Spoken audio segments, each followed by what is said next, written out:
are unhappy. You feel like a hater. I don't like her tone. I wish you would tell Margaret to shut the up. That's not a nice person.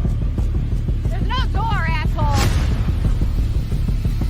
You're gonna respect me more than that. Everyone's got skeletons. Don't even go with it. We're gonna go get there.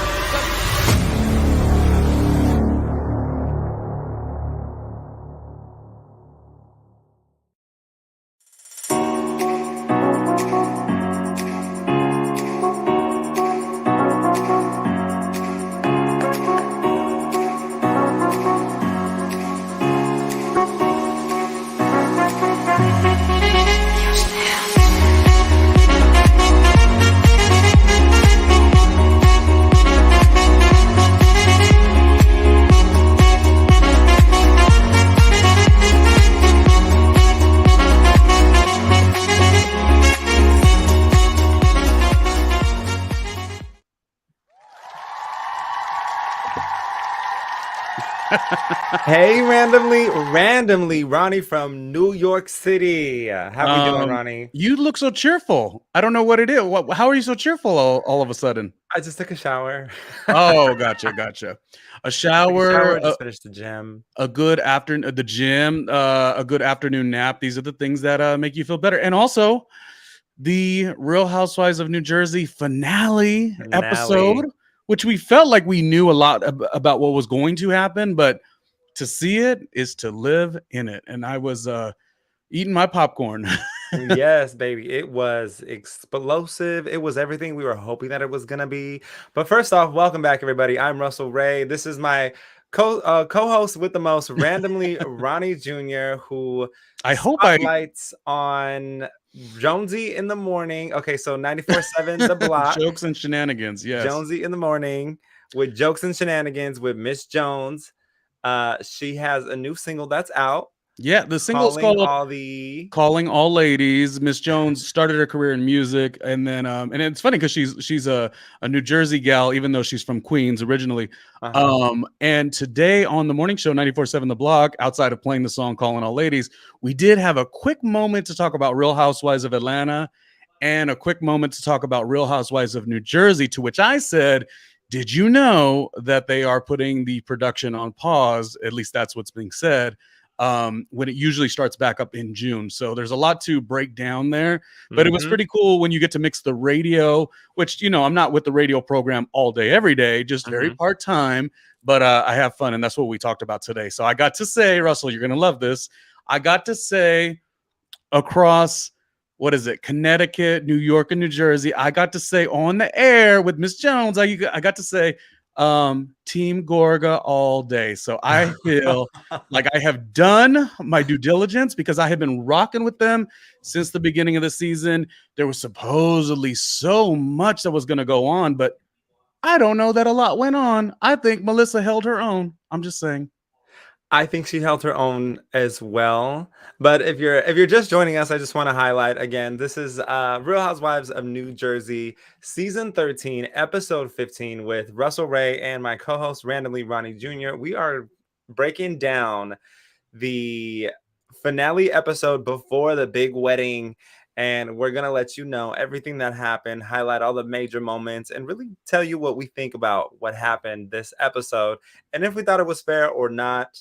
We're going to be the refs on that. Please chime in the live chat. Let us know what you think.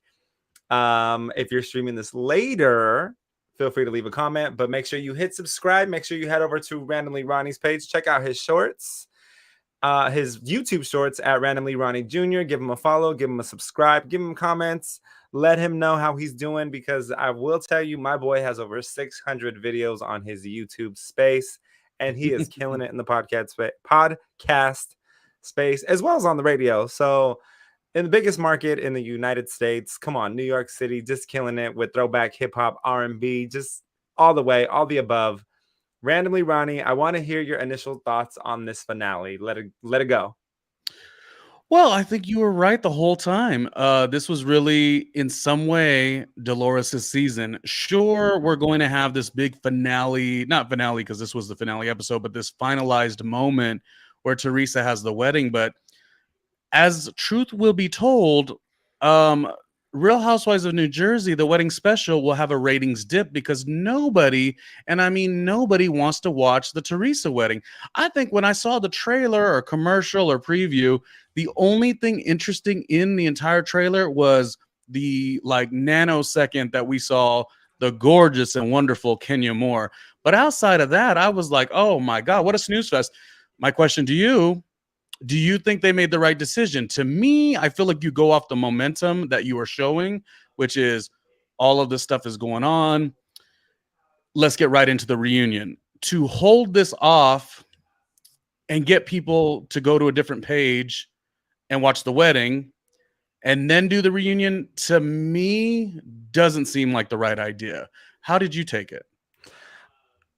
I'll tell you this. I did not like Teresa's outro when it was next time on Teresa's wedding. And I was like, this isn't Teresa's wedding. This is the Real Housewives of New Jersey. So we should have stuck with the theme of next time on the Real Housewives of New Jersey. And then it could have cut to Teresa saying, I'm getting married. Like, you know what I mean? Like a live shot of her doing that in the wedding. I didn't like, I don't know. It was annoying to me. Yeah, I mean, you have to differentiate it, so I do get that, but I just don't feel like it was the right move. Here's why, and yes, there will be some Teresa and I guess the Gorgas tweeted something or whatever, so there will be some of that in the reunion special, or the wedding special, what I like to call the ratings dip. But I just feel like what you're going to end up doing is people did not want to see this. They're tired of it. Every single person is. Andy's tired of it. Melissa's tired of it. Teresa's tired of it. Russell's tired of it. Nobody wants to see it's too much. And so you're going to like give us a wedding special and then you're going to rehash it all. Like, I just don't think it's the smartest move. I really, really don't. Anyways, I stick to that. Speaking of wedding will be our word for the day. So if you are having an adult cocktail, because it is 5 o'clock somewhere, go ahead and take a sip of your drink every time you hear the word wedding. We've mentioned it 7 times already, so you should be 7 drinks. If you're not 21 yet, and if you're in the United States, please take a drink of water, seltzer, ginger ale, anything that's non-alcoholic. But we are 7 and counting so far randomly. First off, let's get started with the Irish party. What did you think? I thought it was great to see Paulie really be his authentic self, first of all. Second of all, I've already said how much I love Paulie's house. The more I got to see of it, I have become obsessed with Paulie's house. It is a bachelor condo. The dark colors, the glass, the sleek black that's around the property. It overlooks the water. He's driving 2 Rolls Royces. It does not get any better than this. If any, Dolores has hit and struck a pot of gold. Well, what was interesting is I think in her outro slate, it said they're looking for a home together, which I'm not against because, like, you know, you want to build together. But this home that he has is absolutely wonderful. I mean, maybe on some level it is a little bit of a bachelor pad, you know, in terms of why he got it. I don't know. He obviously was married before, so I'm not sure. Did they live together in that home? But either way, this is what I will say. I don't know what it is. Maybe it's like being a young kid and always like having big dreams of like living that metropolis lifestyle. I've always been more attracted to condo living, if you know, especially if it's sleek and so opulent as this one was. I've never been intrigued with like a house with a yard. Like, it's fine and dandy, but I feel like I need to have all of the elements that Paulie's place had. So I'm just intrigued to see where they go next because it's going to be hard to top this place. This felt really good. And another thing is, every single person kept talking about how amazing his place was, which is so interesting because, again, I've always heard over the course of my lifetime, people love the home living. It's always got to be a home and a yard, which is so boring to me. So there must have been something to it that had everybody talking. And yes, the aesthetic, the overlooking the water, it just felt like a party, this Irish theme party that I wanted to be at. Dancers. the dancers, the way that they all dressed up as well was not an Irish theme, but like the point of it. But also, like, you know, you look at the photos and you see the guys, they all have a great time. Like Jersey guys just really make this show just as much as the ladies. And it was one of those events that you would love to be at. Honestly, I have no idea why Dolores did not invite me to this event, so I'm gonna have to send her a message and let her know that I'm fairly upset that I was not notified, considering all of our audience knows that I am a jet setter, so I am constantly coast to coast, Yeah. and I could have made that happen. So it's okay though. I forgive her. She's a lot on her plate right now. She has a new man. She's like breaking him in with a circle. She's really kind of immersing herself with someone else, which is also hard because we have to remember when you immerse yourself with someone else, you really kind of accept them and all of their burdens and all of their pluses and all of their minuses, all of their, for lack of better words, baggage. Not that not that Polly has any baggage at all whatsoever, but Dolores is really kind of merging and starting this new life that she hasn't had in a while. I know there's a lot of our people who actually do really like David with Dolores, but my thing is I have not seen Dolores glow the way that she glows with Polly. And when you can be your authentic self while you're also sharing these other elements of life with your person, you're in the right spot. And I think Dolores is in a great spot. And when it comes to them finding a house, I think it's great because they both have their established properties, and I 100% am on board with each individual bringing their separate entities into the relationship, but also maintaining their separate entities because you have your own private spaces in case, not wishing any bad upon anybody, but in case something was to happen, they both have their perspective outlets to go to. They can sell whatever house that they get together and call it a day, and it should not be messy. Split it right down the middle. You take your house that you already had. I take my house that you already had. We're ready to go. Because in today's day and time, people don't like to work on their relationships. They like this superficial idea of we look great in pictures. Our aesthetic is good. We had 2 kids that are aesthetically pleasing and we can dress them up. We really don't want to raise them. We're going to throw an iPad in front of them and call it a day. So we're just in this society right now where everything is kind of superficial. So when you find love, you always hope for the best, but you also have to prepare yourself just in case anything was to go south, you know?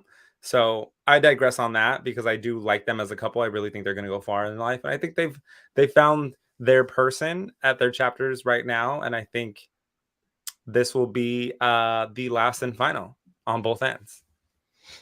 Good. And moving on, we're going to Frank and Brittany talking about last and finals. Okay, so Frank and Brittany, there, as we saw last episode, there was a bit of a hesitation when it came to Frank becoming part of, or allowing Paulie and Brittany to become part of the family, because in his mind, his and Dolores's children are their own. And Dolores's mind is showing that we're all going to be one big family. Everyone's happy in their perspective corner. So we should really just accept that for what it is. And I like Brittany, and I think Brittany should come around. And I also think Paulie should come around because he's part of my life. We are one now. And I liked that Frank and Brittany showed up. And lo and behold, Frank did not get forgotten about, and he's part of the show still. So Frank and the tears, I get it. I understand where you were coming from. There's a lot in you where you don't also want to lose your best friend. Potentially, you also did not want to lose your spot on the show. But as we've seen in tonight's finale or last night's finale, you have your space. The boys still love you. Everyone is bringing you in. Everyone's welcome. We didn't really get much of Brittany, but that's okay because she has, that's his girlfriend and he's not a main character. So it's understood that she's just going to be a quick shot and out. But with that being said, I still feel like I would be excited to see a spinoff. I think you mentioned that you might have heard around the word around the curb is that Frank is trying to do a. I don't know if I need a close up. Frank is trying to do a a spin-off with Joe. So I mean, right now, because we're thinking of like what is going to happen with the next season, I feel like every single person out there on the cast should just be pitching themselves for all the things, because nothing is guaranteed. No cast member is guaranteed. So Frank is still entertaining. So I am glad that he is with the mix, but I also am glad that he grew a little bit, and he had to grow because Dolores said, no, no, no, I've been very welcoming to all of the stuff, but there are rules, boundaries rather. So I love where they've both grown, and I really credit that more to Dolores than Frank. With that being said, I'm still a fan of Frank, and yeah, we would love to see more of Brittany. Why not? I am on board with Joe and Frank having their own show because I think they're so entertaining. Frank and Joe are just this dynamic friendship that you don't get very often in men. They're goofy, they're dorky, they're, for lack of better words, hypersexual with each other. But these are the things that you get when you're in college and you find your friends and you're just like all over each other and coddling each other, even though you might not be gay, but you're still kind of just all over each other, enjoying each other's space. And I think that's what we get with Joe and Frank. So I would really love to see where their reality show is going. But in my expertise of reality television, what I do see happening is that Frank is a contractor and Joe is a real estate developer. So I see them collaborating on a show for Bravo that is almost like Flip or Flop on HGTV, but we see Frank and Joe doing the work, creating these spaces, Yeah, selling the maybe. properties, and having this moment, and also being bros together and enjoying each other's company. And real estate being the secondary aspect of the show, but the main reason why they're on there together. But it allows for these things to happen, whether they're doing the Catskills in New Jersey, or they're doing, properties on the water where Paulie. So I feel like the show that they are pitching is going to be in regards to real estate development and construction. That would be interesting, I guess. Sometimes I worry because, like, I think about like Bethany and Frederick are both so entertaining. Bethany on Real Housewives of New York, Frederick on $1 Million Listing in New York and LA. But then when they did a show together, I had a hard time enjoying it. Yeah, it had an angle, like a flipping homes angle, I guess. But it just sometimes doesn't work. That's the only thing. But if that's what it takes to get the show on the air, my choice would be yes, Peacock streaming, pick it up for sure. Because we are team Frank and we are team Joey Gorga and the playfulness that is them. I mean, you gonna take them off the show? Are you crazy? Are you crazy? Well, you remember at the pool party last season or the season before, they do have that real estate friend who was Michelle? Yes. She has another show that's on the air, I believe. Michelle Pais or whatever. If it's under the umbrella of NBC Universal, she can do another show with Joe and Frank. Now I got to do a little bit more research to find out who that is umbrellaed under. But as you and I know, NBC Universal is a conglomerate that owns many networks and production companies. So this is a real possibility. But all the pieces are there, the elements are there to make this happen. But we're going to move on from this because this has nothing to do with the finale episode today. It was just speculation and us foreshadowing what's going to happen with this dynamic duo that's pitching their show. And I haven't heard much from my source. I haven't heard much more from my source other than they're pitching a show together. And it's actually looking pretty good that they're going to get it. I would like to find out the elements of the show, so I will have to reach out and ask if it does have anything to do with construction and renovation or real estate development. And I will let you know as soon as I find out. You're right. We do got to get back to the finale because there was so much to talk about. Yes, including Jen Fessler giving out phone numbers, which was very Jen Fessler. I was actually happy to see this small moment happen. As we all know, Frankie Jr. is handsome, built, a model. He has a lot going for him. He has a great career. Mm-hmm. And so Jen Fessler asks him in the corner if he's dating anyone, and he says no. And she says, pull out your phone so she can give him her daughter's phone number, which I was like, this is what moms should be doing, whether your child is gay, straight, bi, lesbian, questioning, non-binary, two-spirit plus.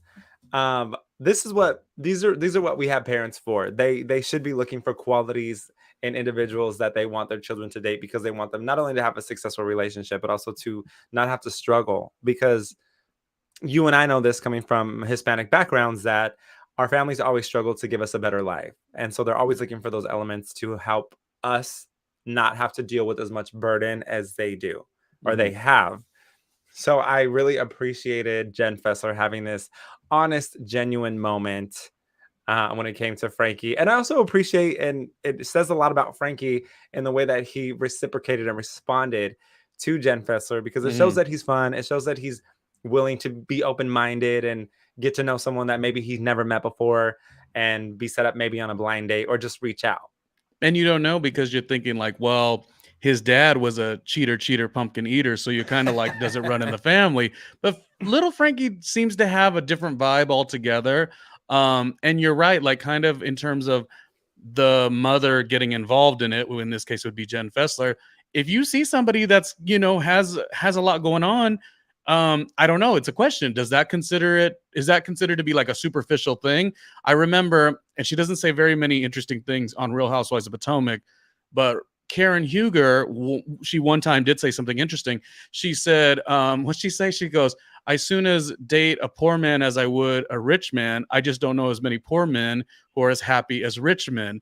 And it's not saying that money is everything, or Frankie's good job, or what family he comes from, etc. It's not defining any of these things as superficial. It's just saying you want the best for your kids, so you obviously don't want them just dating anybody. And you see somebody like Frankie who seems like a catch, or is a catch, you're gonna support that and say like, well, I don't know, Frankie, give her a call, see what's up. I again could see how that would be looked at as a little superficial. But in life, we got to think about all the value that we want to bring forth into every scenario. When you're dating, do I have value? When you're dating, do they have value? When you're applying for a job, do I have value? When they're giving you the job, what is the value you could give to the job? Like, value is a very big thing. And Jen Fessler made it funny. And I was here for that scene. Absolutely. And here's the thing too, is like, people forget that life is expensive and that life takes hard work. And sometimes we are blinded by, as individuals, by things that just seem nice, physically, aesthetically. And so it's nice to have someone else looking out for you, who actually can see something with a clear lens, who actually has a great outlook on life. Now, if Teresa or maybe some other cast members wanted to set up my child, or like, I don't know, if I was someone who if I was there and they were like, let me set you up with someone, I'd be like, I kind of know a lot about you, so you know what they say, you are what you hang around. Yeah, and the apple doesn't fall far from the tree. Like, Yes. Could you imagine dating Gia? No. Look, Gia's gorgeous. She is beautiful, but it goes to show looks are as skin deep as like even Teresa is in theory gorgeous, but Teresa's not a fun person to be around. You know what I mean? Like, she doesn't bring a lot to the show. The wedding special, which I call the ratings dip, is looks are good, but I don't know. Can you agree? Have you ever been able to feel somebody and they maybe don't have the greatest of looks, but they got that certain energy about them? So in this case, Frankie does make a really great potential candidate for Jen Fessler's daughter, because he does have the look, but he also is really seemingly warm and fun and all these things, comes from Dolores' son is probably going to be a pretty cool fucking kid, he's 23 years old and he's got a great job, is what they're saying. So looks are good, but it does break down a little bit, when the person, I don't care how hot you are, outside of getting laid, if you want to build something with somebody, Where's my parental advisory banner? It's not up. okay, I don't have it. outside of you know, going to a dinner date that goes late. Outside of a friendly, Oh my God, a not the friendly parental hello in a advisory. No, friendly way. yeah, no parental advisory. We're going to reel it back in today. Anyways, moving on, right? We are moving on to the moment everything was about to go down. Danielle and Jen Aiden talk about Melissa and this rumor that has been going around. As you and I have mentioned over several episodes, it has been rumored that Melissa was secretly dating somebody, and then now this Laura person and Margaret have this information that Melissa was making out with someone in the back of someone's car. Now, when the episode first started and there was that snippet of Melissa of I've had to hold this secret for a while now, I thought like maybe it is true. And like editors, great job. Because I thought maybe it is true, and maybe it wasn't anything as serious as they might make it seem. Just like we saw in the Real Housewives of Miami when it came to Julia making out with her designer friend, and it was like, that's my designer friend. I don't want to be with him, but whatever. Maybe it was one of those scenarios where actually someone might have misinterpreted the information and got the wrong individual, and they might have been gay, and they might have been drunk, and they just might have been having a wild night. Wow, all the hypotheticals today. But like, here's the thing. We've seen it. And the reason I bring it up like that is because we've seen it happen with Frank and Joe. They haven't necessarily made out with each other, but Frank has kissed Joe and his glutes, and like they've done like stupid things to each other while they're drunk. Yeah. And there was that other time where Joe bought the adult toy that they were like swinging around on the boat. So there's just things that like they're adults and they've lived their life and they can live their life however they want. It doesn't necessarily mean that they're up to anything deceiving or shady or going behind someone's back, because Joe could very much be well aware of what was going on. Now, do I think Danielle should have taken the burden of feeling the way that she did and harboring this secret that she was? No, I feel like she should have took it for what it was. You know, take it with a grain of salt, and you find the right place and time to speak about it. I don't think that Paulie's house and Dolores' house was the right place for Jen and Danielle to make this conversation happen. I also am old school, and this is why I respect my mother so much. My mother has always come with the, if you're going to give me the information, you better say the names, because if not, then you're a coward. Yeah. So I don't like anybody hiding from the information. Bring it frontward and bring it forward and stand behind your truth. This is what I heard. This is what I heard it from. I didn't care to confront you about it because I didn't find it to have any truth. So, but I do know about it, just so you know, and I don't want you to feel uncomfortable if anyone was to ever tell you that I know this big secret about you. I know the secret, but I don't care because I don't feel like it's real. Yeah. Well, I think for every relationship, it's like every single relationship on this show, or relationship in general for that matter, can have things happen. But I think the reason that even when I initially think about like what were some of the main attributes as to why I became a big Joe and Melissa fan, I just think it's a level of their confidence. And within their confidence, they know and can joke. You know, it's a good thing when you can joke about certain things. Like I think over the years, I don't know if it's in interviews or on the show, I'm just kind of like recounting some of these things in my head, but at some point they've joked about like, oh, okay, well, you want to try to go out and get you a young one, we'll see how that works for you. You know, it's a certain, not arrogance, but a certain confidence they have within the relationship. They're basically saying like, I got love for you, but like go try to find something better. I love when you're able to talk that way. So many of relationships are very much, you know, you can't speak upon a lot of things. You can't even like look at an attractive person because the person gets very insecure. And I'm not saying these two aren't insecure within each other. They love each other so much and they're both gorgeous. You know, Joe could move on quite easily, as can Melissa. But I think the playfulness that they've given throughout this, the times that we've seen them on the show is always been so exciting to me. So that's one point that I really love. But the other point is that I enjoy the notion that every relationship is going to go through their ups and downs. And I've said, and I don't know if it just comes from the perspective of, I think when you're young, and you think about, you come out or whatever, and you start thinking like, oh, I'm gonna date this guy, and he's gonna be the greatest of great, things. And then as you grow, and you could speak to this, Did you Russell, see my face? No, I what'd you said, do? Well, no, but you know what I'm saying? Like, I yeah. can't speak for you, like how you feel about all the things, but in terms of, I remember when I first started navigating the space, Okay, I come on, was like, navigation. yeah, come on, navigation. I used to think like it had to equate a white picket fence and almost that same two-car garage and Yes. a dog and all these things. Yes. And then I realized love is what is the biggest thing, the solid thing. And Yes. it could be based on the community that I'm of course referencing, but I feel like people are grown-ups. Nobody Yes. nobody wants to feel voided in their relationship, but let them decide. The problem with this whole scenario is two things really.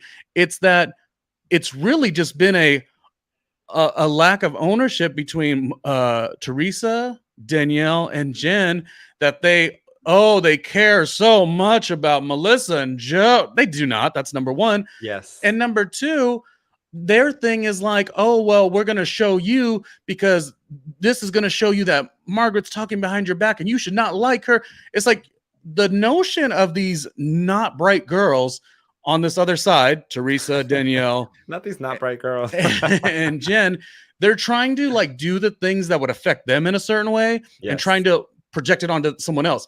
Melissa is that bitch, always has been, always will be, with or without the show. I've said that since day one. I'm not going to jump off of that ever. Are you fucking kidding me?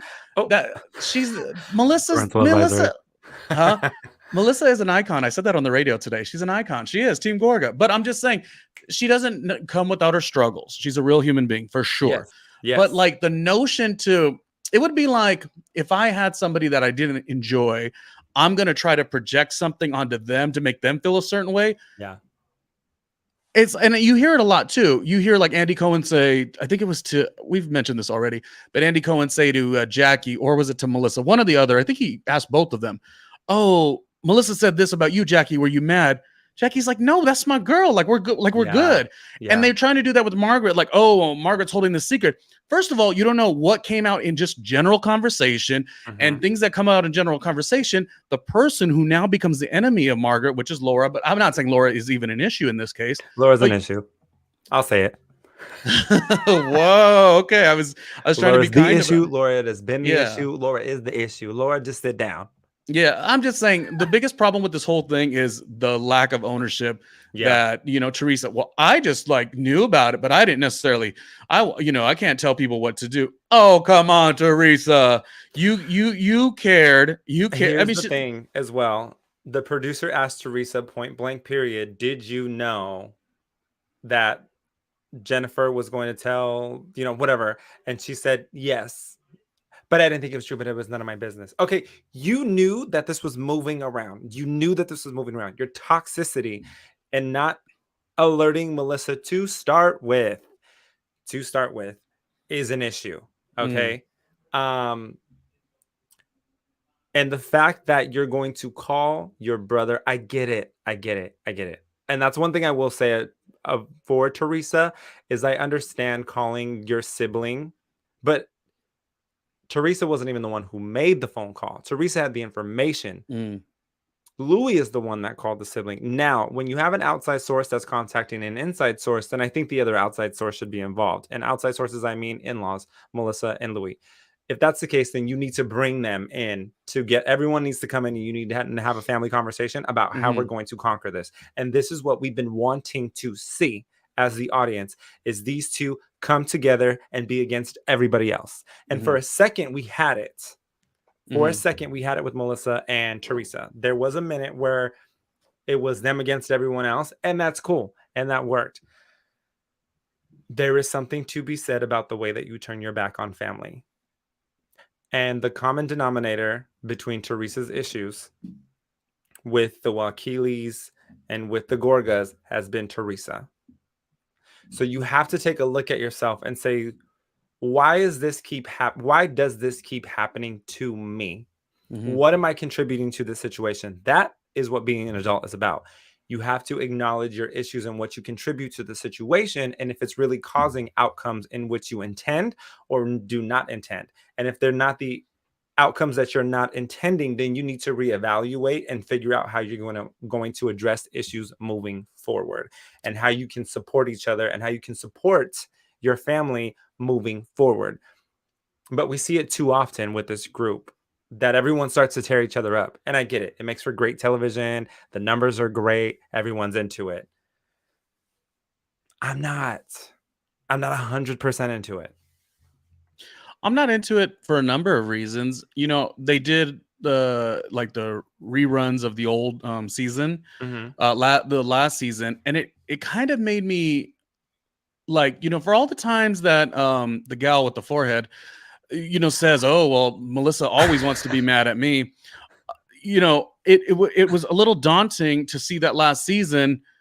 She was The gal with the forehead was telling Melissa, "Well, you got to check your friend." Remember when they were having the dinner outside, and you know, she was saying some really nasty things to Margaret. And again, I think that the one thing is when you say nasty things to each other, like you got to allow the other party to do that. And I will say that that point that I have right there is because I also feel that Jennifer Aydin's whole issue is like, "Oh, well, Margaret, you did this horrible thing to me." Did Margaret just throw that at you, by the way? Like, this Yeah. was if Yeah. once you go, it's back and forth. So there is Yeah. a difference in that regard. And it really made me, and I'm so willing, because I only care about liking Melissa and Joe. I love and want so badly for Teresa to be in a wonderful relationship. I don't think this is the vibe. I'm I don't think it really is quite either. worried about No. where she's going to go. We will Yes. see where the future takes her. But right now she's in her love bubble, and you know, hopefully everything does work out. But it was really daunting. And again, back to me being such a Melissa fan, it was daunting how much, if you like, when you look at that last season, Melissa was trying to, like, Melissa, maybe Joe was a little bit more ruthless, but Mhm. Melissa was trying to sort of hold back. Like, you ever been in a situation, because you and I, we talk about being Been in in a lot of situations. big Mexican families, you know, and there are Absolutely. times where you try so hard because you know that if the other person goes, it's going to be a shit show. But if Yes. you, and I hate to say this, and this is not reflective in my life per se, it's just things I've seen, and it's not reflective in Teresa and Joe Gorga's situation either. But Yes. sometimes you have the one party that's sort of walking on eggshells to make it at peace. And it really did disgust me a little bit how last season so much was put on, like, well, you better go check your girl, check Margaret, da da da da. And it's like, in that situation, I think Melissa's just now fed up. Melissa could have been fed up then. How many times does she need to try to make it work for the icon Teresa? Like, it's really hard to watch. So for all the notions that Teresa has of like, oh, they just always want to bury me, or not bury me, but like to make blame me rather. Yes. I just feel like, how it would it have been the same if the same energy was always matched? Yes. Joe might have crossed the line a couple times, I will say, but generally speaking, Melissa tries her best to stay in a certain lane, to not buck up. She can, though. If she wants to, she can, and she Yeah. will. So I don't know. It was complex to watch the whole thing. What were your go ahead and with your thoughts, because I have some questions about Jennifer Aydin in a moment. Well, I want to move forward and segue into the actual conversation between Danielle and Melissa. And I don't think it was the right space. I don't think we have to, and that's the thing. We have to believe Danielle when what she says is that she's Mhm. damned if she did and she's damned if she didn't, and her confessional. Mhm. However, again, timing is everything, and you chose the wrong time. You chose it in an open couch in an open room where everyone was looking, all eyes were on you, right? Yeah. There is 3 different stories in this house. You couldn't go downstairs, you couldn't go upstairs, you couldn't take her into a corner or into a bathroom by herself. Well, I don't necessarily have a problem with where she did it. It's the finale. It's you're going to say it now or you're not. Yeah. I think it was more my dissatisfaction with Danielle. And again, let me just give the whole viewpoint on Danielle. Love Danielle at the beginning. Do certainly think Danielle has a lot of potential. Do certainly think Danielle, I wouldn't dare use the word brainwash because that's not what exactly happened, but definitely took the bait on a lot of situations. And I feel like I'd love to see season 2. Danielle will be fine, her season 2, but I think season 3 is when she's really going to get it. Right now, she's very much influenced. And I think the part that's hard to watch is like, she's the slapping the butt unnecessarily, the goofy verbiage, like it's really bad reality TV that makes you unfun to watch. And I think she thinks she's giving, and I mean maybe a couple people enjoy that, but I gotta say this is a fact now. We always got to defer to factual information. Rachel Fuda calmly has been the superior of the two newbies. Danielle is likable and there is such potential there, but there's something about you can't let people see you sweat, and Danielle has only done that. Her only moments have been while she's acted a fool, and if she continues to do that, it's going to get deeper and darker and tougher to pull herself out of that hole, because what do we have from you? We have somebody who could never really explain herself. She could only pop off or say silly stuff to Margaret.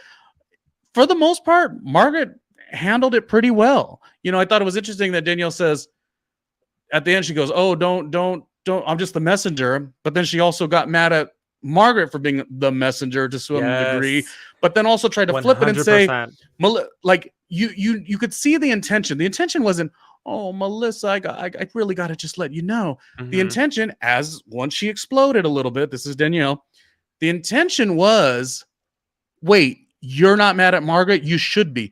I'm going to tell you one thing, Russell, and we're great friends, so this is great that we have great camaraderie, but you can't tell me to hate on somebody. Not you. I'm not saying you, Russell. No. I 100% agree.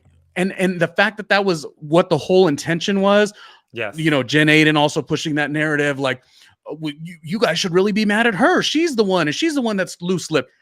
Maybe not. Things come up in conversation, okay? Now, because Margaret had a issue with that girl, Laura, and Laura's auditioned for the show 3 times and is, you know, a tad thirsty. I'm not going to say she's all the way thirsty. A tad thirsty. Let that be, baby. She needs one of these. Oh my God, Russell, how could you? I think Laura could be a little bit fun on the show, but my point is, I can't even blame Laura because Laura's only going to give as much as she can give, and even though she gave the information to Teresa, Jen, and Danielle, it's ultimately those three's responsibility to, as Lisa Rinna would say, and as everyone's been saying for years, to own it. You have to own it. This had nothing to do with, oh, we're gonna call Melissa or we're gonna call Joe and we really care. It wasn't. It was that Jen Aiden did not enjoy getting basically mollywopped last season by Margaret and maybe other seasons as well. And so she had to throw something to show everybody and break up that friendship. Yeah. That is not somebody, even if I was on the team, Teresa, Danielle, and Jen Aiden side, that is nobody I'd want to be a friend with, because you know what it reminds me of, Russell? Then I'll stop. Tell me. It reminds me of something you and I have been consistently saying on these shows. We did Real Housewives of Miami recap, and now we're doing Real Housewives of New Jersey, and we'll probably do more and more and more outside of our busy work schedules. But it reminds me of one thing, probably one of the most disgusting things. Russell and I have said, when you take on a friend, if that friend comes to you with too much information where they're just shit talking people that they rock with, what are they doing to you? So Jen Aiden, Danielle, Teresa, if things don't go in alignment, at what point are you going to try to, create and divide? Because that's all that was, in my opinion. Maybe I'm wrong, but that's all that it felt like it was. It had nothing to do with Melissa. Now, Melissa popping off, I'd love to see it. We could talk about that in a second, but it was really about discrediting Margaret. It was about saying, I don't like that they are so cool with each other. I don't like that Jackie's cool with Rachel now, and Rachel's cool with Melissa, and Melissa's cool with Margaret. I don't like that. So my miserable behind is going to cause something and say you should feel hatred towards that person. Come on now, preach. But the confident girls don't feel that way, sweetie Yes. pie. They just don't. No. Okay, I must be told to be quiet. Russell, take it away. Okay, because I said a lot. We're gonna break this down. You need to do a close up. There we go. Here's the thing. We're gonna break this down, and here's what it is. My mother had this conversation with me 20 years ago. I'm 31. So I was about 11 years old when this happened, right? And there was this kid that I did not like. We did not like each other, whatever. There was new kids that were coming into class that I was vibing with who also wanted to hang out with this kid. Now, my mom told me when it comes to relationships, you do not tell other people how to feel, highlighting what you said. Do not tell other people how to feel about other people, because if they end up becoming buddy-buddy, best friends, they hit it off better. The first thing that's going to come out of their mouth, and it might not even be maliciously, it might be just genuine conversation of, you know what, that's crazy that you and I got along so well and that we're actually really close opposed to anybody else, because when I first met Russell, he had told me that I should watch out for you because we probably wouldn't vibe together. And then things implode and then you become the enemy when all you were really trying to do was be like, look, I don't trust them as far as I can throw them. They've done me dirty. That doesn't mean that they're going to do someone else dirty. That doesn't mean that they're going to do their best friend dirty that they're just meeting, right? So when you become the bad guy, it becomes a bigger issue. So I've always been told not to put myself in that situation, so I try not to. However, I've been put in that situation unless I don't care. If I don't care because I don't like you, I will definitely let people know. I will let them know what's up, and they can come back and tell me whatever, because 9 times out of 10, if I'm telling you information about someone, it's because they will never confront me about it because they already know not to play with it. Just saying. I also think that Danielle doing all this extra madness and the smacking on the butt and getting big and the hands in the face, and I think what did you say? It was terrible television or whatever. Yeah, it was. I don't think it's terrible television. I think it's basic reality. I think it's giving basic reality TV, right? So you have your levels of how you present yourself on television. I think that was the basic structure of what everyone starts off with in reality television. So it's kind of is basic response, loud, emotional, and not to even say like emotional because of any which way or gender specific or anything having to do with that. It was just big and unnecessary for no reason. And like we've said from the beginning of the season, we really do enjoy Danielle's presence. However, this was a very bad look on it. And it was a bit much. Mm-hmm. I love Margaret. I really do. I think that Margaret has been caught up in too many webs and she needs to just take a step back for a second and let all that figure out itself and just stop saying things. I think we need to go back to the Marge of letting things roll off the back and kind of taking things with a grain of salt, as in when someone talks smack about her, it's like, yeah, you're right. I don't miss a meal. I love eating.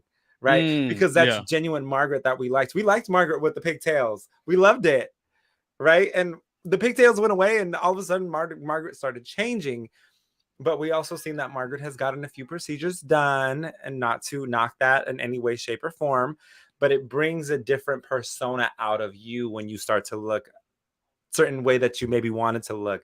We all know, Ronnie, we've had this conversation. I want to be this. I want the boulder shoulders and the big arms and the big chest. I want to be able to wear my shirt like this and you can see the carvation of my pecs, right? But who knows how I'm going to act when this happens, right? And my buddy Corey's about to move down into town from Oxnard. And, I know Corey will get me there. So it's kind of like, how will Russ start to act? But thankfully, I have a great surrounding with you and Corey and everyone. Everyone will check me if I start to act. Your principles are always something you think about when you make whatever changes, a career advancement, a breakup. You're putting your look together, coming up in the world of fashion, whatever it is. With Margaret, maybe there's a little bit of that. I will tell you that Margaret wasn't my initial.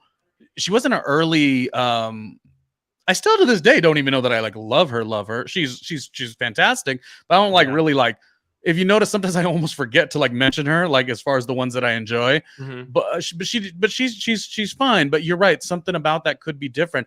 You know, I've told you before on one of these podcasts that like I did walk next to Margaret in Tribeca once, and it was right as she was getting the I don't know if it's the only, but the first procedure in terms of the facelift. And I will say she looked just, I mean, it looks good on the camera, but when you see it in real life, I mean, it was quite like, she looked strikingly beautiful for sure.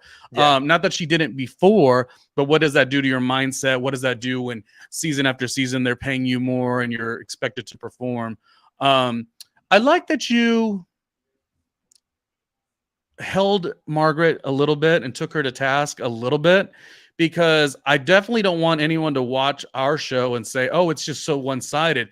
It's not that it's one-sided. It's just I would need or love to see the side that is Danielle's errors and Jennifer Aiden's errors and Teresa's errors to have a redeeming quality, but a lot of times they don't. And in those three, the one that has the most redeeming of qualities is Danielle.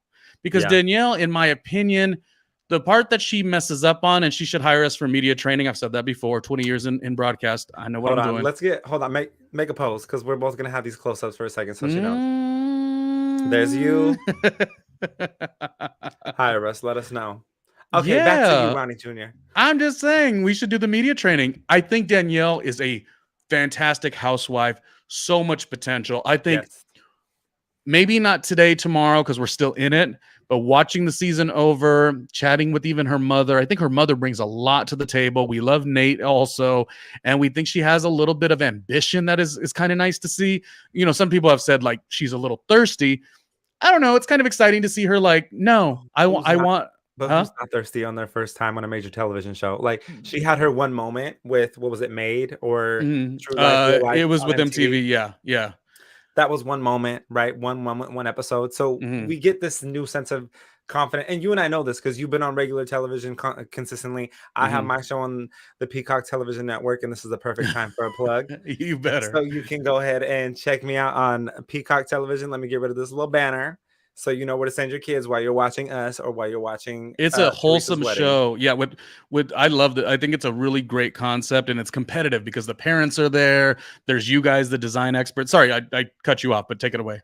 And you know, there's something different to be said when you actually have your moment to be the center of attention on a television show, and that's what Danielle's going through right now. I went through it as well. You know, you're trying to find your place. So I will say, when I was shooting Create the Escape, as much as you and I have done with red carpets and with AfterBuzz TV, and what I was doing with 2Fab, which is the sister company of TMZ, it's different when all eyes are on you, so you have to find your place. So there was about 2 episodes where I was really struggling to find how I wanted to portray myself, and then I finally became comfortable as I got to know my co-host better, and as I just became more comfortable with the role that I was in. So Danielle will get there. But as of right now, she's really kind of finding her way of what she's going to do, because this is a big moment. It's a huge following, huge following. So there's a lot to be said when all scrutiny starts to hit you at one time, and you're like, you're dodging tomatoes, but you're also, you know, getting credits. I think mixed emotion, and it comes down to mixed emotions. Is some people think you're right and some people think you're wrong, and it could be the same exact thing they think you're right and wrong on. But what do you do? More guidance and advice, and take it with a grain of salt, because you're probably watching the show, not you, Russell, because you think I'm amazing, of course. Thank you. You are amazing. But if you're watching the show and you're like, look at Dusty randomly Ronnie Jr., that's just an opinion. I don't really care about your opinion, but I will give a little bit more. Damn, arrogant motherfucker. No, sorry, I've been up since 4:30 in the morning because, you know, again, we out here working, so I gotta let it rip. Yes, ma'am. But the point is, one thing that I think she has taken improv classes, because one thing we know about Danielle is after the MTV series, she did move to LA. I believe, I'm 99% sure. She moved to LA, and she was pursuing acting. So within that, you're going to take like improv classes, and I think she did take them. But, and not that I know a ton of stuff. I mean, I took a couple classes at IO West and a workshop at Groundlings, and it really helped my radio career at the time. But what they always encourage you is don't go. I don't know the terminology. God, I don't want to mess it up after I'm giving advice. But like, you don't go to the negative space right away. You don't go to the no. You don't because then you can't take the scene anywhere else. Now this is reality TV, so it's not necessarily the same. But I think Danielle's biggest problem. Two things she should do. One thing she should do, and one thing she should not do. This is advice for Danielle. Danielle should sit more in a comic relief space.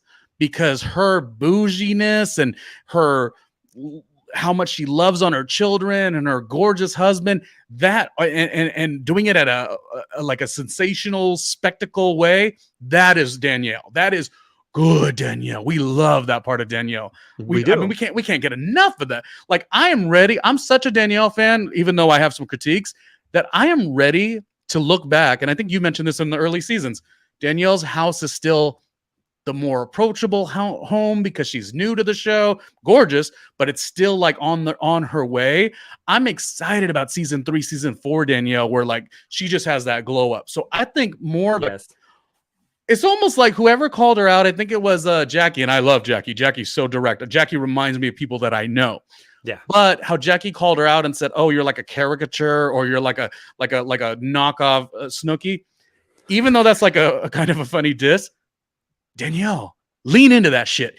That is prime Housewives of New Jersey. That's where she shines. Where she has a problem, like I mentioned with the improv scenario, you can't take an improv scene if you go. I'm forgetting the terminology. I know you know what I'm talking about, Russell. Yes. If you go to the no or the negative or the whatever, you can't take the scene anywhere. You have to yes and the entire scene. Yes. And again, this is reality TV. This is not improv, but she tends to go when she can't go toe to toe as a wordsmith, and maybe there's something there. Maybe there's some insecurities that she has. I don't know. And she goes to this asinine level that only looks good on TV for 5 seconds. She slaps her butt. It goes slightly viral, but you got to understand that viral shit don't make you likable. Nobody wants to film with you except for the cornballs like Jen and the forehead. But it just doesn't really give you a lot of places to go. So because she has that, just like I know my shortcomings, you know what I'm saying? I'm sure you probably do too. Absolutely. So just factor that, because you have shown season 1 that you can't go toe to toe. Like, you either cry, you either run out of the room, or you either do something real loud and and unless you're willing to throw hands, which you really can't throw hands on the show, they'll let you go. You kind of messed yourself up. You're going, Danielle, as a lover of Danielle on this season. I think she had a fine season. I think Rachel Fuda definitely beat her out this season. Rachel Fuda was that chick for sure. Yes. But Danielle is right there. She's a star. She is. Russell, she is. But she needs to not go to that insanity level, because the show is a show where you have to have conversation. Yes. And well, remember, she's really at Teresa's level. Teresa's first season when she flipped the table. Yeah, she's really kind of in those shoes. And I mean, we've seen Teresa grow. I will say that we've seen Teresa grow, but now Teresa is dismissive and removes herself too far from the situation and doesn't take any ownership. When before she didn't care. Oh, side note, gonna let you know. Before I do my side note, I was unimpressed with season 1 Teresa. Like, that did nothing for me. The table nudge, like, she didn't flip it. It was a table nudge. But anyways, even if she did, she was like this big, and like either way, I'm just telling what she could with what she had. I'm just telling you from my perspective, table, it would go. I'm just giving you my perspective. She wasn't interesting then season 1. Her iconic moment to me, no. But now I forgot what I was gonna say. Oh my gosh, never mind. Okay, back to you. I forgot what I was gonna say. I will say too, this is the first. Oh, I remember. I'm sorry. Security on set, but go ahead. To your point a second ago, you had said Teresa went from being that to she's kind of, detached in a lot of cases. Yes. For a lot of scenes, even with her, and again, this could just be the way it's televised, for the girls that are her girls, she sometimes never really seems to throw compassion their way. Like you say, she's kind of checked out for her friends. Yes. I'm always going to try to see both sides of the story for the sake of Jennifer Aiden. And I'm surprised Jennifer Aiden hasn't been mad about this before. even though Jennifer Aiden throws herself into a lot of the mess, I'd never see Teresa go and say, let's check on Jennifer. Is she okay? Like it was kind of a new thing. I mean, their friendship is so weird. I feel like they're frenemies and don't even know each other are frenemies. I feel like they're not as close. They just have like these common enemies. Mm-hmm. But I don't really think they really are each other's friends, but maybe they are. But I'm just saying, I never really see Teresa say, well, wait a minute, let Jen talk. Or, well, wait a minute, Jen, how do you feel? Like she just kind of just goes away from it. She's in her love bubble, I suppose. I don't know. I wouldn't say that she goes away. Like, here's the thing. Again, she's checked out. But Andy also addressed this in his book. He said he's talked to Teresa about leaving the show. Or Teresa's spoken about leaving the show. And, oh, we got a comment. Corey Polk said, boys are back at it. Well, the boys, the girls, whatever you want to call us. we try to make it consistent. This show, for better or worse, is one of the most popular reality TV shows, and we try to represent for the whole cast. But yeah, we're just big fans of Melissa Gorga. So if you're new to watching Real Housewives of New Jersey, it's all about who? Melissa motherfucking Gorga. No, I'm just being silly. But yeah, no, we're consistent. And thank you, Corey, for showing support on the live chat, because it does help the network grow. And yeah, we're back and better than ever. So better than ever. Oh, but we're not drinking today. Extra in the camera with my eye. Oh, well, don't call it out. Where's the drinks? I was shaving today and I sliced my eye open, so there's a little bit of tinted moisturizer on that. There's some Neosporin on that. There's just a lot going on. But you know what? The show must go on, and battle wounds and all. I am surprised that we're not drinking today. I don't know. It just was a long day, but we work really hard to make sure that we do this show wonderfully. But yeah, I think honestly we need drinks for the next episode. Who said I didn't have a drink? It just might not be on camera. Okay. All right. Okay, what do we got next? I didn't have a drink. Who said I don't keep rosé on top of the refrigerator? This is why Miss Grace stops by the house once a week, because she comes and gets her fix of rosé. Now I am sober. Right. What do we got next as far as topics? That was pretty much the episode, right? Or what else did we get? The phone call with Melissa and Dolores. And Melissa, pretty much, she's over it. She's sick of it. She was not interested in it anymore. And I think that's fair. I think it's fair. And I don't think you have to show up to family members' functions that you are not rocking with. I don't. I've done it myself.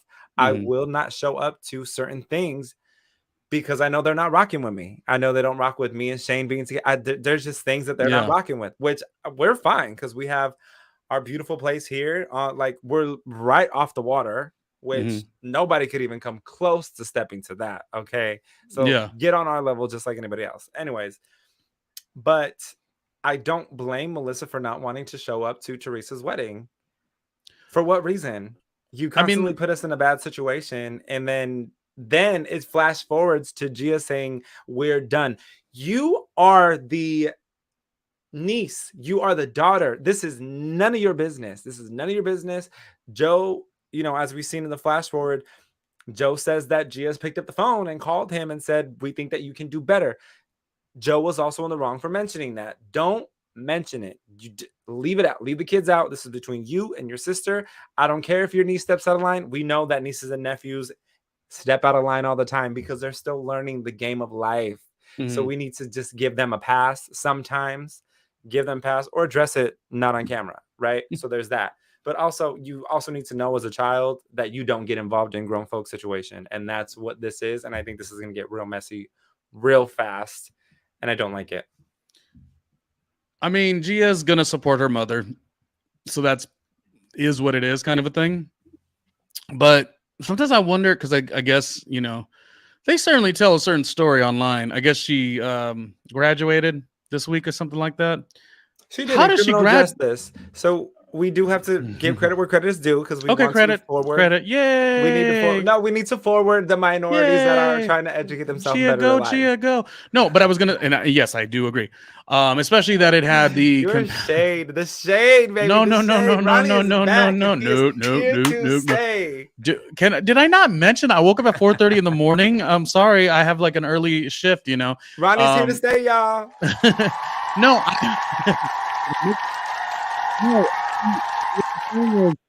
I'm glad because especially a lot of what she, at least we heard, what she studied was in the vein of something she wants to contribute in terms of her father in the scenario, where what he went through. So I think there is some really goods of it. But what I was going to jokingly say is to graduate, wonderful. I never went to college, so you could shade me if you want to. But my point is, when does she have the time? She stays ready on that damn Twitter and that Instagram and that, well, what my uncle said was really this, and what my aunt said was really, it's just, she just is constantly like, it's a lot of energy. Even if you're like a huge Teresa fan, it's so much. She's always, I think I've told you this, what I feel about people who, come with the receipts. Receipts used to be organic. Receipts used to make sense. Receipts now are turning into fabricated stories that the recipes that you prompt online to defend yourself and tear the other person down. So receipts aren't what they used to be.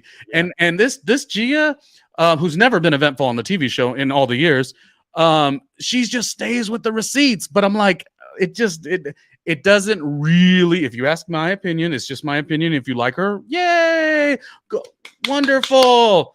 I just think she's been uneventful. And these receipts are always so arced in such a way. Like, remember the time Joe met the other Joe? They had gotten together, not gotten together, but they were at the same location and they did a hug or whatever.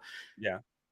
And Gia didn't even let a nanosecond happen without it's a hypocrisy because this and this and this. Well, why don't you get on the phone? And I'm sure she did. Call your father and say, "Yo, Dad, what's up? Why'd you show him love like that?" She didn't. Yeah. She created instant havoc. Oh, well, my uncle this, and it's kind of funny that he would do that with my dad if this and this and that. It's like, Gia, do you not, or whoever, Teresa or whoever, do you not want this to go away ever? Like, we gotta let moments of growth to happen. Otherwise, let's just sit in it. And like she said in the show, I'm done. Okay, well then be done. Be done. Go get a great job. Go live your life. Like, it's fine. Here's the thing, is what it really is. It's too much too soon, going too far for someone that's just learning the game. I get it. You've been around cameras your whole life, pretty much, since she was about 5 or 6. I understand that, but again, it's too much too soon. If you want to get involved in Housewives, then you need to prospectively move out, get your place, have your spouse, and then be involved. And then it can be you and your mom against the world. That's fine. That is okay. And it's okay to also defend your mother, but there's also a way to go about it and be classy about it. Like, if somebody was talking about my mom, all I'm going to do is forward the information to my mom and let her handle it the way that she wants to do. Unless they come at me with it. If you're going to come at me and be in my face about it, I'm going to shut you all the way down. Well, that's the thing. Unless I'm wrong, I could be wrong. I'll throw out the option that maybe I don't know everything. I don't eat, dream, and sleep this show. But it doesn't ever feel like people are really coming for Gia. But is that her name? Gia? Gia. Unmemorable. But Gia, it's like she's always inserting herself in. And it's like, and it's one thing to insert yourself in if you want to defend your mother, but it doesn't read that way sometimes. It reads like her life is not like there's like a void and she needs to like be part of this mess. That's what it's reading like, honestly. But again, one thing we want to do in the show is we want to give value to both sides. Yes, she did, had a little success within her college career. The intentions are great. Hopefully she finds, a wonderful husband, and not that you're defined by a husband, but a career, and really uses these prominent years to really grow a little bit away from the show. But yes, I would love to see that. Yeah, or tell Bravo to give her a spinoff. Like, I'm as much as I want Joe and Frank to have their spinoff, I've always said, give Teresa a spinoff and send her on her way. Like, if you like her, go watch that show. I'm not against everybody not, making the money. Go make your money. But when it starts being a compromise on your mindset, that's when it's an issue. And I could only speak to that from my 20-year career within the radio industry. And I know I can see certain patterns that showcase inauthentic. I could see certain patterns that showcase there's a void, and I could see certain patterns that showcase there's a certain neediness. Like the problem with being on cameras all the time, and this will happen with all the ladies, you start to feel value in that space. Once that attention goes away, it really messes with them. Yeah. And what's a great way to get attention? Jump on that damn Twitter and Instagram and say, my uncle's trash, you know? So I pray for all of them. But again, like you're just learning the game. You're just learning the game, and you're so young. And not to say that young people aren't intelligent, but you're just starting to learn the game. And this could very much well not be your mom's life partner.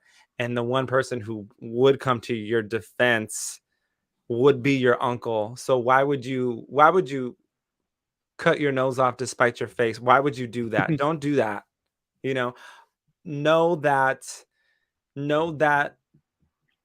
family is there. Family is there. Some family is not forever, because trust me, I am the first person to tell you that some family is better off not in your life. I will be the first person to tell you that. I will also be the first person to tell you that some family, although you may not be close, should probably stick around. Yeah, should probably stick around, because they're great to have in your corner for a situation if you need to be defended or whatever, because they're just better at it, right? So you got to pick and choose your battles, and I think Gia has definitely needs to learn better about picking and choosing her battles. But I digress on that, and I feel like we're gonna see what really. Yes, this was the finale, but we're gonna see what happens moving forward to Teresa's wedding, because I'm sure there's gonna be drama. Well, and real quick, ultimately, I will say this. This is not a thing towards Gia or Teresa. I say this all the time. This is why when there was all those rumors about, oh, is Melissa not going to be brought back? I, of course, want her to be brought back. I think it's a wonderful check, and I think she's great television. But I have always stated that it is so important to get off that hamster wheel. And so when it sounds like I'm critiquing Gia, it's not that I'm being mean in any way, but I'm saying you have a wonderful opportunity. Your mother's the one on the show. She's making the money. You could go do whatever you want. Inserting yourself in all this stuff, you're welcoming chaos into your life. And I feel like you have such a wonderful time. You won't get these years back. You know what I mean? These are valuable years. Oh my gosh, to be, I don't know what she is, 20, 21, 22, 23. Those are some wonderful years. You kind of want to bask in that and maybe live it a little more private and, you know, with amongst your friends, and build your career, build your life. That is why I never got remotely worried about my icon, which is Melissa Gorga and Joe Gorga, because if the show does not bring them back, that's not the end all be all. I want them to come back.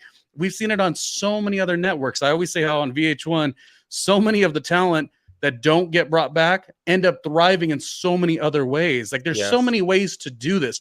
The only thing that you have to do, and it's funny, on the radio show that I'm, contributing on, Miss Jones, 94.7 The Block here in New York City, one thing she says at the end of every show is protect your peace. And sometimes these cast members don't want to. It's all jokes and shenanigans with Miss Jones on 94.7 The Block, but also Jonesy's Gems. Protect your peace. You have an opportunity. And because you're so valued within the network, granted, taking yourself away would be like a little bit of a risk. Am I going to be able to insert myself back? But you have got to look. This is an encouragement for everybody. One could say, what do you know, randomly, you dusty ass? I don't care what you say.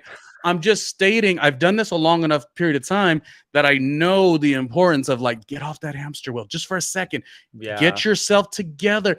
You're almost embracing chaos, and it's not going to do well for you in the long term. Yeah. So if the network ever wants to throw, if any of the cast members, hypothetically me, let's say I'm on a show, and I've done it for 8 wonderful years, made a lot of money, created a lot of businesses from it, and things aren't really going, I maybe necessarily wouldn't want to lose that check, but I'm also not bothered to take a little step away. There are so many ways you could make money these days that didn't exist before.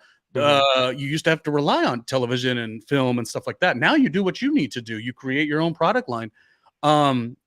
Trust me, the chaos is not where it's at. It's just not. I'm sorry. That is the Ronnie gem of the day. Well, I mean, as we, but also you have, like you said, you have these great moments, and we saw some other housewives from other franchises show up to Teresa's wedding, which I'm kind of excited to see about that. But if you ain't paying attention to Housewives, let us just give you an update on how bad, and by bad I mean bad in a good way, Oh, like the Bad Real Bitch. Housewives of New York City is coming in hot. Like, Oh we have not yes. seen a hot cast like this who's Yeah. bringing elements to the table the way that this year is doing it. And I think Andy Cohen has done such a great job in not, and even if it's not Andy, but the casting department has done a great job in choosing a diverse cast that I feel actually represents New York City. But Ronnie, I'm gonna let you take it away. So go ahead, talk about it.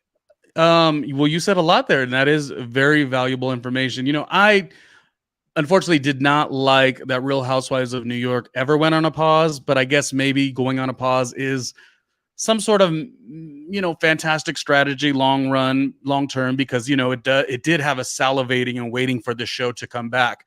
And then the way that they ended up doing it does seem to work. So what they're going to do is the show that was going to be called Legacy, which supposedly Jill Zarin had some issues with that, or that's why it didn't go the way it was supposed to. Which I say you pay Jill Zarin what she's worth, because Jill Zarin is fantastic at this program. Some would say even thirsty, but I think Jill Zarin is one of the best to ever do it. That's just how I feel. Anyways, Jill Zarin did not come back. They did not do the Legacy in the setting that they were going to do it. Now they're going to bring those Real Housewives of New York, OGs, I guess you would call them. They're going to have them do an Ultimate Girls Trip. I think it's going to be okay. Sonia, Dorinda, Luann, some of the regulars. Yeah. I just don't necessarily feel like not letting them be in New York is a bit of a challenge. New York is a little bit of the draw. Yeah. So they probably want to do that to I'm tired. Differentiate themselves from the current, which will be the new season of Real Housewives of New York, which got a complete reboot. So I'll say that the Ultimate Girls Trip, Real Housewives of New York, the Legacy, it's going to be okay, but I'm very much excited for the show as it may be. I do feel like I feel bad because I still feel like Ebony K. Williams should have continued on with the show, but I understand that with all that had happened, I suppose they needed to make it feel fresh. They had to revamp completely, but I still feel like there's, in my opinion, there's still space, or should have been space, for Ebony K. Williams, who pretty much had a wonderful first season. If you really track it back, even with all the stuff that everyone had to go through, Ebony did a really wonderful season. But she's such a talent. She went viral the other day based on a conversation, and she is she's very provocative in her conversation. She gets you to think, whether you like it or you don't. So shout out to Ebony K. Williams. I've been in correspondence with her about another project, so we of course support her and what she brings to the table. But now let's get to the group. So, as Russell said, yes, it's going to be such a variety. Russell, I'm not going to go through each cast member because we don't have the time right now, but we will get to it. Real Housewives of New York's coming back in July, completely revamped. The good and the bads. The only negative I have, Russell, I'm talking right to you, Russell. The only negative that I have is, while we grew in the vibe of, I was in Tribeca earlier, I was in Harlem later in the afternoon, I'm in Queens now. So I see all of New York, right? Yes. And so when I see it, I feel it, I touch it, I get the texture of it. So the cast does represent that, and I like that. That's a positive. Mm-hmm. I still feel like there was room to give women of a certain age the platform. You know what I mean? Mm-hmm. While you can see the trailer and everyone's like, oh, they're so cute, they're so fashionable, they're living great. But that would be the only downfall. We've fallen in love with the show based on seeing women who otherwise don't get tons of opportunity in television. So I'm always going to stick to, I wish we could have had a lot of what we're having on the show, the new revamp, which is coming in July. But I still wish we had somebody who, I don't know, spoke the language of Dorinda. Dorinda was always very authentic. Dorinda didn't do, how we love J-Lo for being over 50 years old, but she looks like she's 30. Yeah. Nothing wrong with that. We love J-Lo work. Yes. But also, I love it when a more seasoned woman can also dress to the age. And it's not saying you have to dress a certain way. Mm-hmm. That would be my only negative. And I know we got to wrap up here. my positive is I think Jenna Lyons is going to do fantastic. I watched her reality show on HBO. She's just such a, I don't know, I just like her. And we have got this fashion forward Dominican girl named Sai, who I think is being arced a little bit as like a playful villain, but we are eating it up. Sai, I mean, I have never been on a Housewives Instagram so quickly and like just eating up everything she's giving. So I think she's going to be a huge instrumental part of the success of the Real Housewives of New York. Again, I'd love to see a couple older cast members, but we're going to let this work. And I think Real Housewives of New York is going to be back. I hope that it succeeds quite tremendously because I hated not having Real Housewives of New York on the TV. I thought, bring it back. This has been a long wait. So season 14 is about to be Sai's season, Jenna Lyons season, and then we're going to meet a lot of new girls too. So, and it's New York. You want to see people. Like I just said, my day started at 4:30. Tribeca, Harlem, Queens. Like that's what it is to live in New York. You're all over the place. That's what I'm doing. And then I'm stopping down to do a podcast with Russell. So I will say I am glad that actually Ebony K. Williams is not back. My goodness, the slander. There were some controversial things that I did not agree with. But I will digress because I don't think that they're proper to bring up on this show. However, I don't think we have the time because you want to figure out that in private. But no, oh my god, what did Ebony do? there was just some things that I'm like, just like there was a recent episode of Girls Trip where there were some comments made too that were kind of controversial that I don't even think should have made the air. But again, we can talk about that off camera. But she wasn't on Girls Trip. I know, but like just in general. Oh, gotcha. We're letting things fly. We're letting things fly that shouldn't be flying on camera because we're just in a time and age where things aren't acceptable anymore. We'll revisit another. Not even anymore, but just in general. But like we're too far advanced and knowledgeable to be letting things slip through the cracks. Quick question: do you what is your thought on Leah? Because the show's a little bit of a younger show. This new Real Housewives of New York cast. Ebony didn't get asked to be on it, which I personally think she should. Which is fine. She's got her. I think she's got to deal with Byron Allen, and she's doing her own show. Like Ebony's always going to work. What do you think of Leah not being in a cast that kind of matches her energy a little bit more than the Ramona, Sonia, Luann, Dorinda? What do you think of that? I don't. her time is just done. Yeah. I agree. That was so shady of me. So shady of me, but I don't. I think that means the show is just about over, but I'm just really happy to see Real Housewives of New York back. Did you know in Andy Cohen's book, he stated that there was some, maybe not a lot, some correspondence at some point for Wendy Williams to join Real Housewives of New York. And I don't believe I'm saying this because since when does a reality TV show choose the moral high ground or ethics or kind of like the tender love and care? Usually they see something and they will exploit it to the fullest. In his book, Daddy Diaries, Andy Cohen stated that Wendy Williams, her or the team had made some correspondence and that he chose, I think I mentioned this last week, that he chose to not move forward with that. This might have been early on. This might have been before the cast was even assembled because overall, while we all want Wendy to return in some capacity, going down that road while she wasn't in a good place was going to be really not the greatest. So that would have been bad.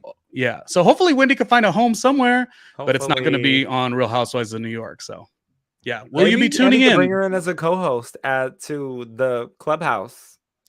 Yeah, right. Andy's so shady. Andy don't let nobody shine with him. No, he doesn't. He doesn't. You have to remember though, we all have to take a piece of humble pie, and we all have to. All of us have to give the veterans. We have to give our veterans the spotlight, the moment, the gratitude, all of it, right? Because there were those who came before us, and Wendy Williams. There would be no entertainment, anything, if it was not for Wendy Williams. And with that being said, thank you all for joining us. We will see you for Teresa's wedding special and our thoughts on what we really think about it. Until then, you can search all over the internet. You can find me at Russell Times Raymond. And you can find Randomly Ronnie Jr. at randomlyronniejr.com or on his YouTube space or on Instagram at Randomly Ronnie Jr. So I didn't know we were going to have to cover Teresa's wedding. My pay grade needs to go up because to cover Teresa's wedding, her as boring as she is. Oh, good. I need to end the show. We got to say goodbye because I need to get my mind right. That is crazy. See y'all later. Bye.